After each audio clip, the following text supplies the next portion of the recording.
찔러 쪼개며 우리의 마음과 생각을 감찰하시는 능력의 말씀이신 줄로 믿습니다. 우리가 그 말씀 앞에 서서 주의 뜻을 분별하며 그 뜻 붙들고 또 이 한 주간 승리하는 우리의 삶이 되게 하여 주옵소서. 말씀하시고 그 뜻 앞에 순복함으로 나아가도록 우리의 영을 열어 주의 뜻 앞에 세워 주옵소서. 예수님의 이름으로 기도드리옵나이다. 아멘. 할렐루야. 반갑습니다. 1972년 6월 5일 스웨덴 스톡홀름이라는 곳에서 UN 인간 환경 회의가 열렸습니다. 주제는 하나뿐인 지구라는 주제로 인류 최초 세계 환경 회의가 열렸고, 이날을 기념해서 매년 6월 5일이 되면 세계 환경의 날로 지정했습니다. 특별히 스웨덴은 과학 강국이라고 할 수가 있는데요. 많은 발명품들을 개발했고 인구가 한 1040만 정도 되는데 노벨 평화상을 인구 대비 제일 많이 받은 나라로 알려져 있습니다. 한때 이 스웨덴 스톡홀름 주변의 강들이 오염이 되어서 생물이 살 수 없는 상황까지 놓이게 되자 고심한 끝에 이 압축 공기 기술을 개발시켰습니다.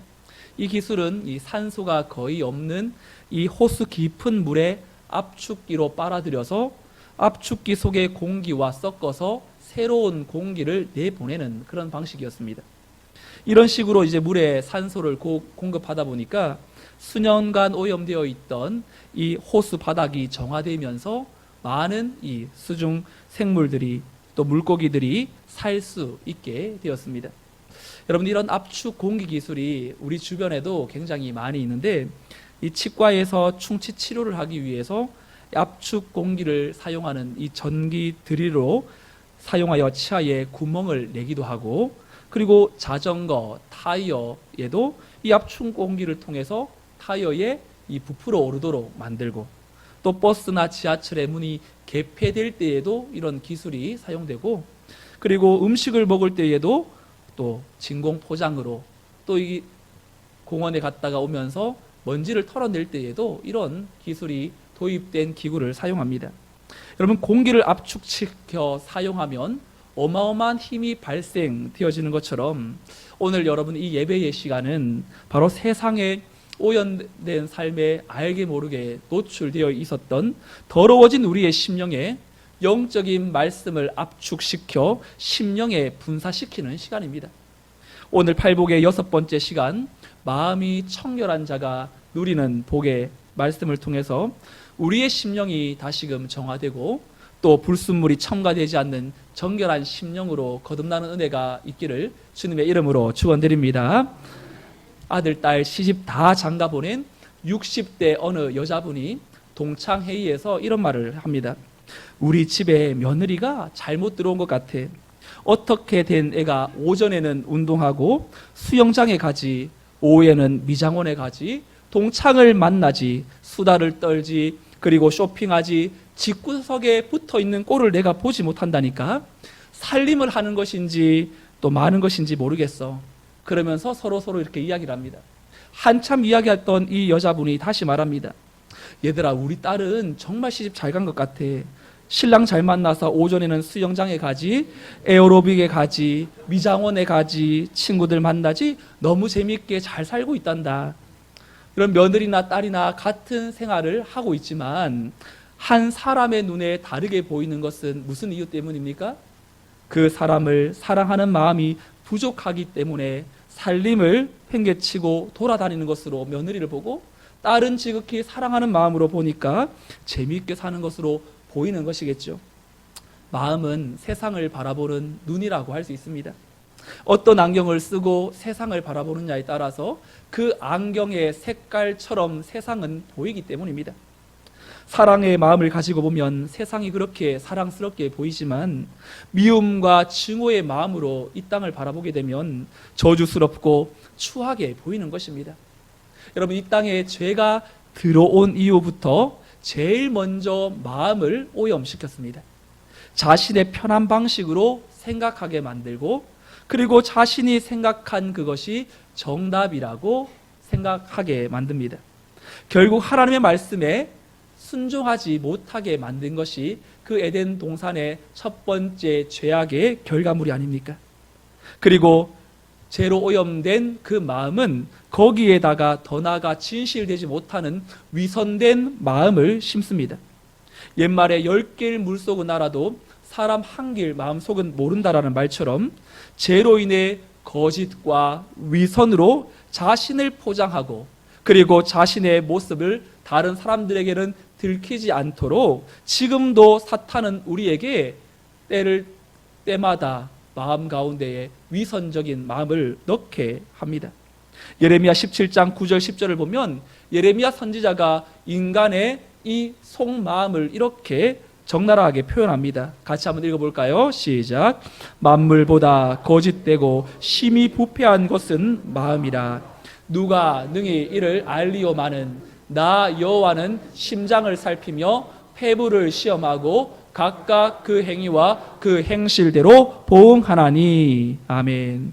거짓되고 심히 부패해진 마음에서부터 나오는 이 결과물은 자신뿐만 아니라 자연 환경도 파괴하게 만듭니다.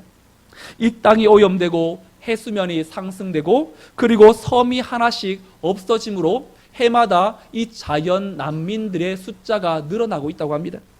세계 환경의 날을 제정한다고 할지라도 특별히 환경을 살리는 출발점은 사람의 마음의 청결함부터 선행되어야 하는 것입니다.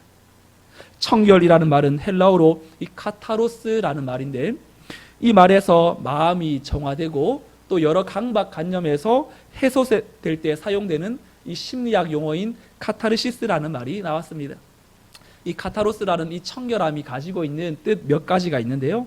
먼저는 더러운 옷을 빨아서 잘 세탁된 깨끗한 옷, 그리고 겨나 쭉정이를 다 제거한 순전한 알곡의 상태, 다른 불순물이 전혀 섞이지 아니한 투명한 물을 말합니다. 그러니 청결함이라는 이 말은 깨끗함, 순전함, 투명함 또는 단순함이라고 말합니다. 성경에서의 마음의 청결은 심령이 가난함을 마음을 넘어서서 이제는 제사함을 받고 청결해짐으로 담대히 하나님 앞에 설 수 있는 상태를 말합니다. 그러니 이 청결함은 외적인 것이 아니라 내적인 것입니다.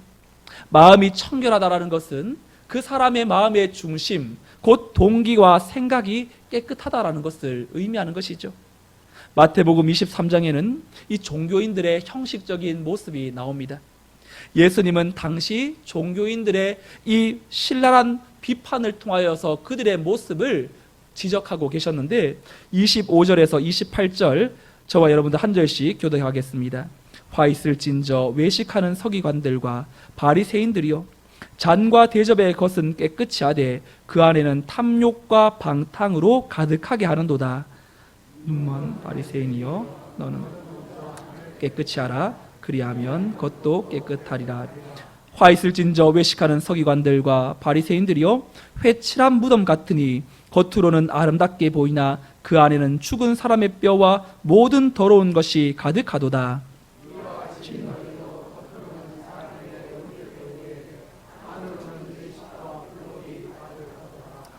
예수님께서 정말 싫어하시는 것은 바로 이 위선입니다. 내면의 변화됨 없이 보이는 것은 문제 없는 것처럼 그렇게 허세와 위세에 젖은 이 종교 지도자들을 바라보면서 착각 비신자로 규정합니다. 여러분, 교회 안에도 신자가 있고 착각 비신자가 있습니다. 우리의 눈에는 잘 구분되지 않지만 하나님 앞에 설 때에는 그 사람이 정말 신자인지 착각 비신자인지가 드러납니다. 겉을 아무리 깨끗하고 화려하게 가꾼다고 해도 속 사람의 변화되지 않고는 참 신자가 될 수 없습니다. 외적인 것으로는 결코 내적인 것을 바꿀 수가 없기 때문이죠. 먼저 내적인 청결이 먼저입니다. 여러분, 한국 사람들을 위시한 동양 사람들을 보면 서양 사람들에 비해 좀 자신감도 부족하고 그리고 자존감도 낮고 사람들의 눈치를 굉장히 많이 보는 그러한 습성이 있습니다. 이 대표적인 예로 미국 사람들은 한국에 와서 길을 물을 때에도 한국말로 묻습니까? 영어로 묻습니까? 영어로 묻습니다. 남의 나라에 왔는데 우리나라 말을 배워서 길을 묻지 않고 자신의 언어로 당당하게 묻습니다. 그런데 거기에 맞춰서 한국 사람들은 또 영어로 답해 줍니다. 영어가 워낙 공용어가 되었다고 해서 자신의 언어로 또 남의 나라에서 주저함 없이 본인이 원하는 것을 요구하고 살아가는 그들의 모습과 반해서 우리나라 사람들은 다 그런 것은 아니지만 또 많은 분들이 상대방의 말에 주눅들고 또 자존감이 낮은 모습을 또 찾아보게 됩니다. 제가 읽었던 책 중에 리처드 니스벳이라는 사람이 쓴 책 생각의 지도라는 책이 있습니다. 이 책은 동양과 서양 세상을 바라보는 사람들의 시선이 다른 그러한 것을 연구한 책인데요. 이 책을 보면 우리가 뭐가 좀 부족하고 모자라서 자존감이 낮은 것이 아니라 이 동양의 문화가 나보다는 전체 그리고 관계, 조화를 중시하는 문화 속에서 그렇게 생각하도록 교육받고 또 그런 문화 속에서 태어나고 자랐기 때문에 그렇다고 말합니다. 특히 중국이나 한국이나 일본은 이 농경 문화였기 때문에 주변인들의 협력과 일하는 사람들의 무난한 관계가 이 생존의 절대적인 요소였습니다. 따라서 이 내 감정이나 내 생각만 이 내세우는 것은 공동체의 생존을 위협하는 행위였습니다. 이에 반해 그리스를 대표하는 이 서양에서는 농사보다는 무역 위주의 삶을 살았습니다. 그러니 토론하고 협상이 그들에게는 자연스러운 문화였습니다. 자신의 의견을 분명하게 말하는 것은 바로 문명인의 기본 소양이자 에티켓이라고 생각했습니다. 자신의 입장을 분명하게 말하지 않으면 협상이 지체되고 모두에게 이 손해가 되기 때문에 자신이 원하는 것을 분명하게 이야기하면서 치열하게 토론하고 협상하면서 결론을 이끌어내는 그 삶이 그들의 생존 방식이었습니다. 서양에서는 첨예한 의견 대립이 있을수록 토론을 통해서 조금 더 논리적이고 합리적인 의견이 승리하는 과정을 중시하게 여겼기 때문에 일찍부터 이분법적 사고가 발생했습니다.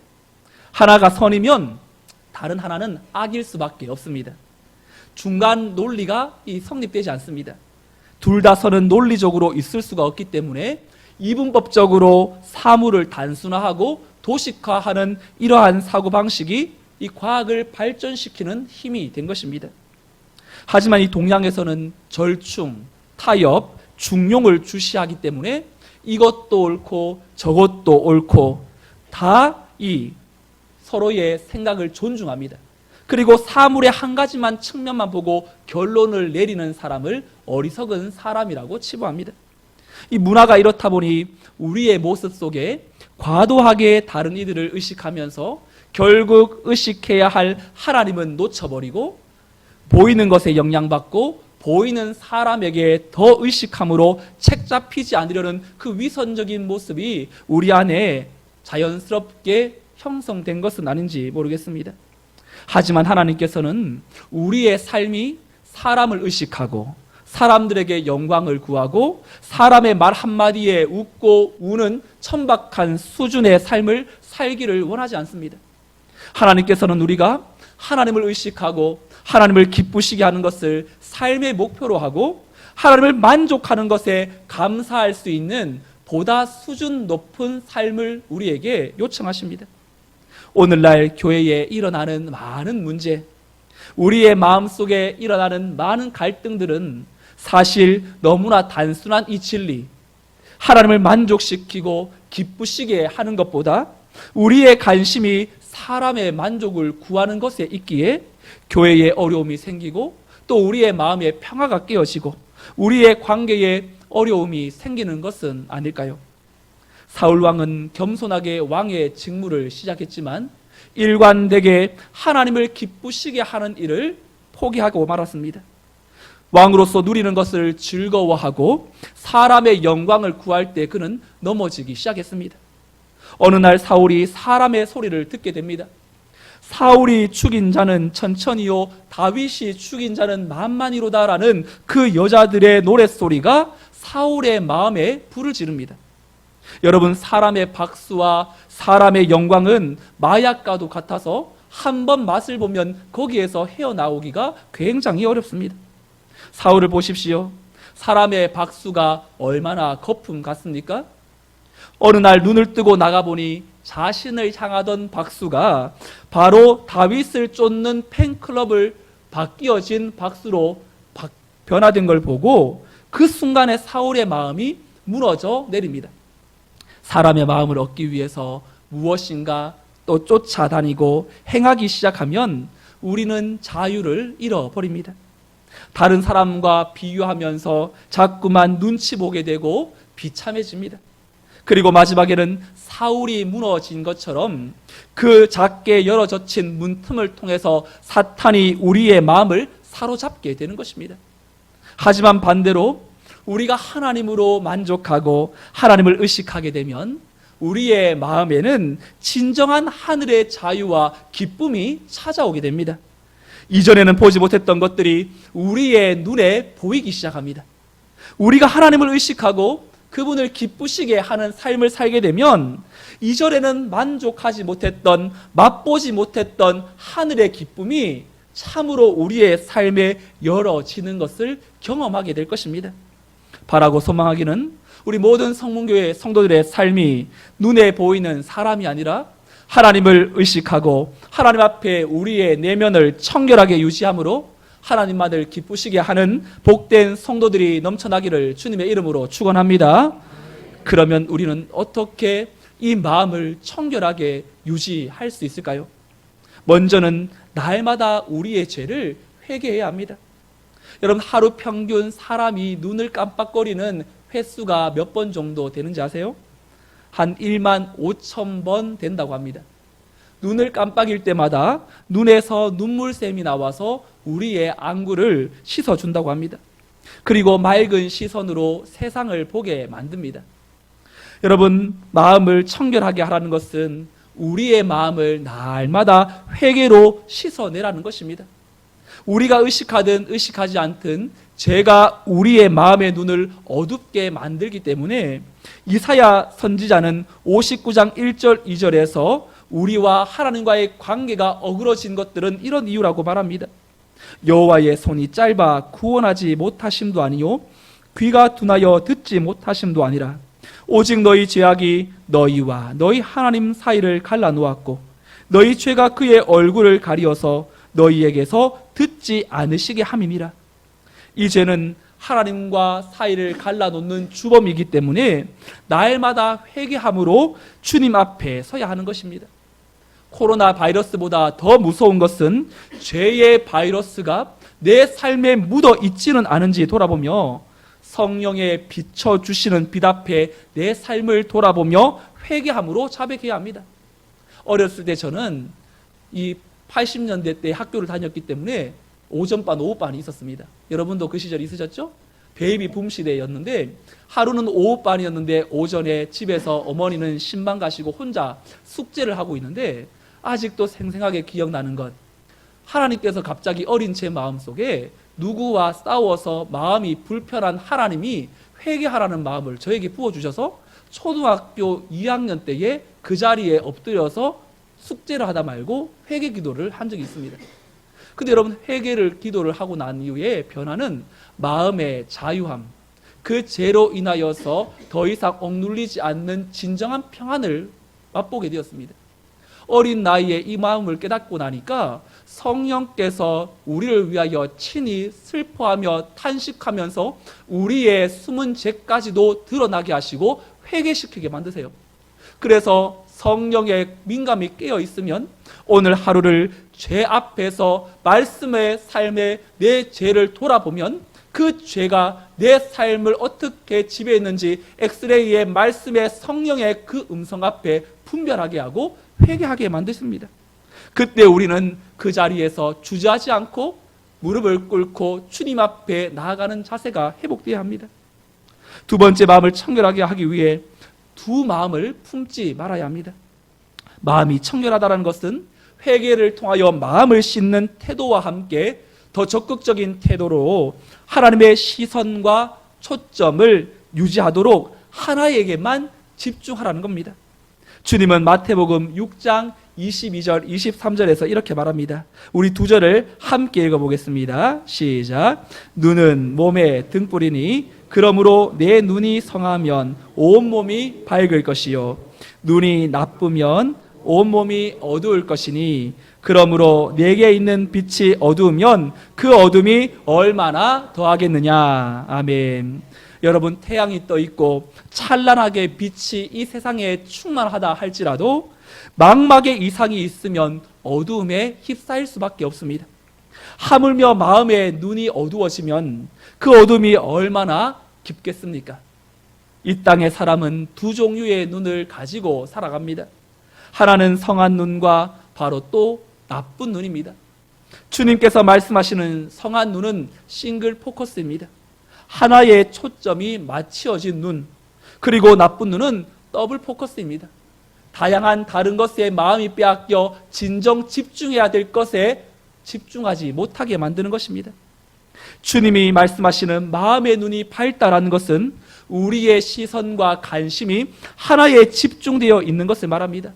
그리고 이것을 설명하기 위하여 마태복음 6장 24절에 한 사람이 두 주인을 섬기지 못할 것이니 혹 이를 미워하고 저를 사랑하거나 혹 이를 중히 여기고 저를 경히 여김이라.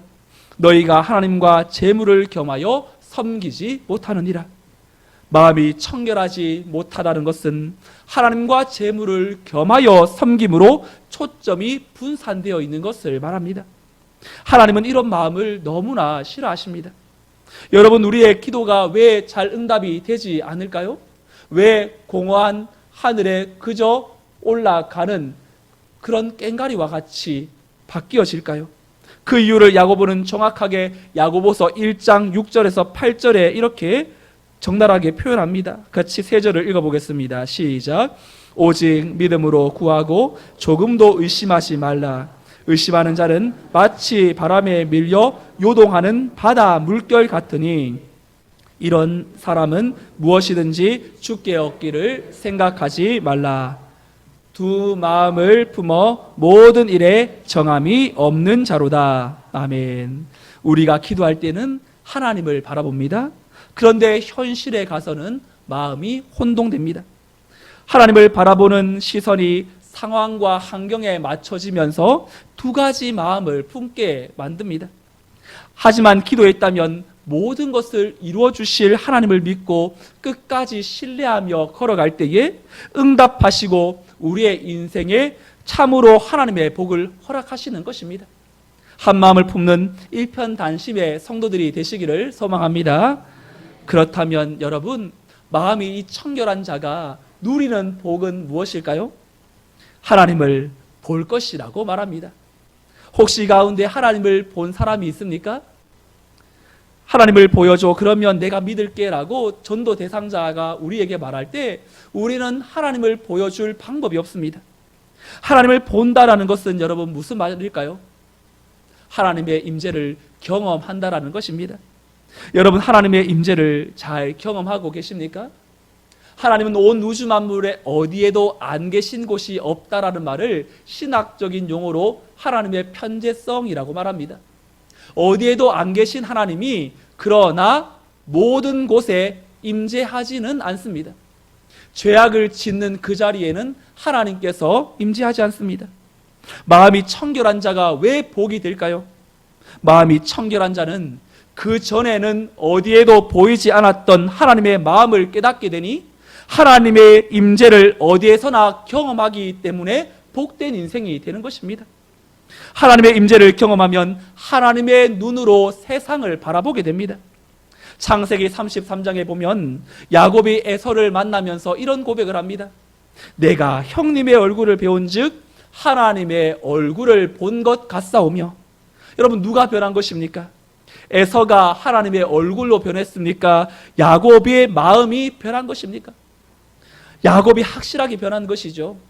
야곱은 형 에서를 피해서 고향을 떠나서 참으로 멀고 먼 땅에 외삼촌 집에 가서 20년 만에 고향으로 돌아옵니다. 거부가 되었습니다. 하지만 마음은 불편합니다. 잘 기르운 자 400명, 장성한 자 400명을 이끌고 에서가 야곱을 뒤쫓아 온다는 이 공격하러 온다라는 소식을 들었기 때문입니다. 그는 형 에서의 진노가 풀리지 않는 것을 염려하면서 야복강에서 하나님과의 천사와의 싸움을 시작합니다. 밤새도록 그 야복강에서 하나님께서 축복하지 않으시면 내가 가지 않도록 만들겠다면서 그를 붙들고 씨름한 이후에 하나님의 복이 임합니다. 그리고 하나님의 임재를 경험했던 야곱은 그 자리를 브니엘이라고 하면서 하나님의 얼굴을 보았다는 뜻으로 이름을 짓습니다. 그곳에서 하나님의 임재를 경험했던 야곱은 평안함이 가득해졌고 하나님의 마음으로 그의 형 에서를 만납니다. 하나님의 임재를 경험하기 전까지 에서는 두려움의 존재였다면 하나님을 경험하니 긍휼과 사랑과 섬김의 대상으로 바뀌게 되었습니다. 내가 하나님을 배우니 하나님의 얼굴을 본 것 같습니다. 너무나 복되고 평안하다라는 말입니다. 여러분, 이 땅을 살아가면서 세상의 것으로는 결코 우리의 마음에 행복이 찾아오지 않습니다. 진짜 복은 하나님을 보면서 사는 삶입니다. 그것은 하나님을 뵙게 되면 우리의 모든 문제가 다 해결되기 때문입니다. 하나님을 보는 사람은 절망하지 않습니다. 하나님은 소망이시기 때문입니다. 하나님을 보는 사람은 두려워하지 않습니다. 하나님이 함께 하심을 알고 있기 때문입니다. 하나님을 보는 사람은 대충 살지 않습니다. 하나님 앞에서 결산할 날이 있기 때문임을 알기 때문입니다. 하나님을 보는 사람은 불의를 행치 않습니다. 하나님이 지켜보심을 알기 때문입니다. 사랑하는 성도 여러분, 내 삶에 관계 맺고 있고 또 하나님의 눈으로 바라보게 되면 어떤 일이 일어나게 될까요? 우리가 다루고 있는 팔복의 삶이 실제적으로 구현되어질 것입니다. 어디에도 내 마음이 빼앗기지 않고 하나님으로 부유한 삶을 꿈꾸는 심령이 가난한 자, 원치 않은 죄 앞에 설 때마다 죄를 미워하지만 죄인을 사랑하시는 하나님 앞에 애통함으로 자복하는 삶, 내 힘은 빼고 하나님께 길들여지는 온유한 삶, 오늘도 성령의 기름 부으심으로 내 삶을 통치해 주시도록 하나님의 의에 줄이고 목마른 삶, 다른 이들을 볼 때 하나님의 긍휼이 내 안에 절절히 끓어오르는 삶. 여러분, 이러한 삶은 제 많은 인생에게 자연스럽게 맺어지는 열매가 아닙니다. 하나님의 눈으로 세상을 바라볼 때 청결한 자에게 주시는 하나님의 선물입니다. 사랑하는 성도 여러분, 저는 우리 교회가 하나님의 임재를 갈망하며 하나님의 눈으로 세상을 바라볼 수 있는 영안이 열려지기를 주님의 이름으로 축원드립니다. 그래서 이번 한 주간 어디에서나 편만한 하나님의 영광을 사모하는 성도답게 날마다 나의 내면을 말씀과 기도로 정화시키고 어떤 상황에서도 마음을 다스릴 수 있는 성도의 삶이 되시기를 소망합니다. 또 아직도 용서하지 못하고 있는 사람, 화목하지 못하는 사람이 있다면 하나님의 눈으로 바라봄으로 용서할 수 있는 능력을 주시도록 기도하시고 막힌 관계를 풀어서 여러분들의 삶에 현존하시는 하나님의 크신 영광을 볼 수 있는 복된 성도의 삶이 다 되시기를 주님의 이름으로 축원드립니다. 아멘. 다 같이 일어나셔서 찬송가 490장 함께 말씀을 생각하면서 찬양하고 기도하겠습니다.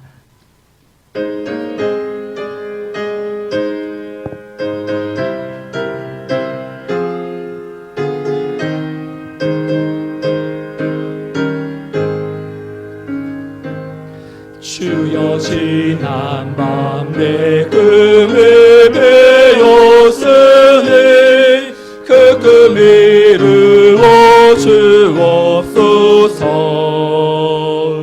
인생 난심이 계시로 보여주소. 항상 은혜를 주옵소서. 나의 놀라운 꿈 정녕 넘기는 정착 그늘에 받은 교회. 나의 놀라운 꿈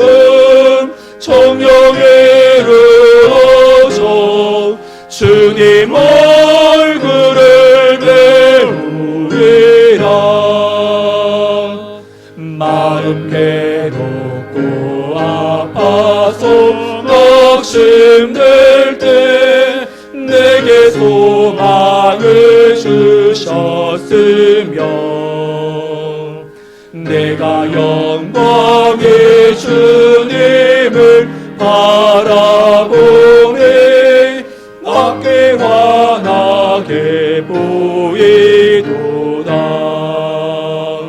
나의 놀라운 꿈 정령남의 길은 장차 그대를 받을 거네. 나의 놀라운 꿈 정령에 이르러서 주님 얼굴을 배우리라.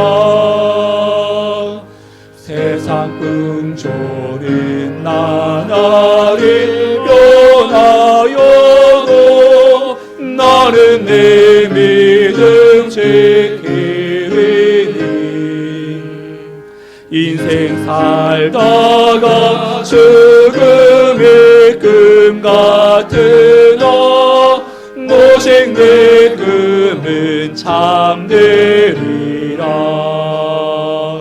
나의 놀라운 꿈 정령남에게는 장차 그를 받을 거네. 나의 놀라운 꿈 정령에 이르러서 주님 얼굴을 배우리라. 이 시간 말씀을 생각하면서 함께 기도하겠습니다. 우리의 내면을 다시금 정결하게 내려놓기를 원합니다. 우리의 영적인 상태가 하나님을 향한 영적인 시선이 흐려지고 하나님에 대한 감격이 식어져 있다면 내 마음의 기능에 문제가 생겼기 때문입니다.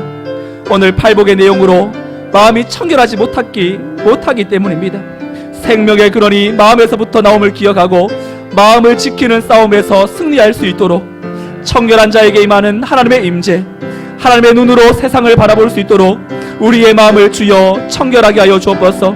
관계적으로 내 삶을 짓누르는 여러 가지 환경과 상황에서 하나님의 눈으로 바라보며 영적인 평안을 누릴 수 있도록 주여 은총 다하여 달라고 주신 말씀 생각하며 주님의 이름 간절히 부르짖고 함께 기도하겠습니다.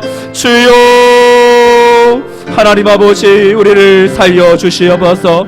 하나님의 거룩하신 능력의 손에 붙들려 오늘의 우리의 마음과 생각을 주의 손에 올려드립니다.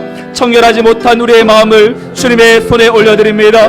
영적인 시선이 흐려지고 하나님에 대한 감격이 사라져 있다면 내 마음의 기능에 문제가 생겼기 때문입니다. 청결하지 못한 우리의 마음과 생각을 주여 불쌍히 여겨 주옵소서. 물어 지킬 만한 것보다 더욱 내 마음을 지킬 수 있도록 도와주옵소서.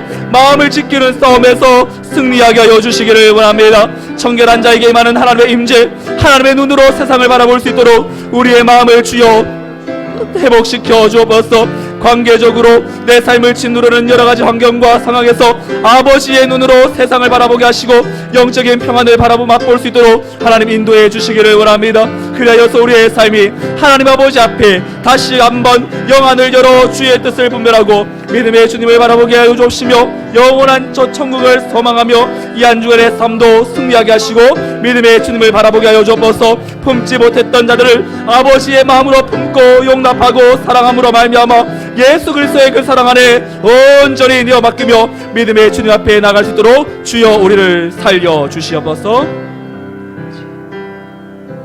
하나님, 우리의 삶에 하나님을 볼 수 있는 영안이 회복되기를 원합니다.